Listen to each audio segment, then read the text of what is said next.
ကဲဒီနေ့ကတော့နော်အန်ဒီတယောက်ကိုလုံးဝနုပြီးတော့လှပသွားအောင်ကျွန်တော်ဖန်တီးပေးမယ်သူစပင်ကလည်းနည်းနည်းကျန်းတယ်စပင်အဖြူလေးလေးထွက်တယ်သူကကာလာကိုလည်းအရင်ကြီးမမောင်ချင်ဘူးပေါ့နော်အဖြူလည်းဖုံချင်တယ်အားကြောင့်မို့သူ့ကိုလုံးဝလှပသူနုထွက်သွားအောင်လို့ဆရာကဒီနေ့သူ့ကိုဖန်တီးပေးမယ်ပေါ့နော်ကဲဘယ်လိုပုံစံလေးလဲဖြစ်ပြောင်းလဲသွားမယ်ဆိုဆရာနဲ့တူတူလက်ကြည့်လိုက်โอเคရမနာကျင်စွာတဲ့သတိရမိတဲ့ခါ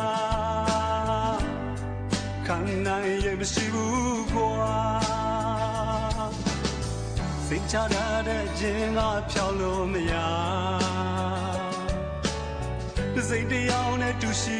နေမလားရာသူစင်ပြေပါမလားတွေ့ရင်ဝမ်းနေလား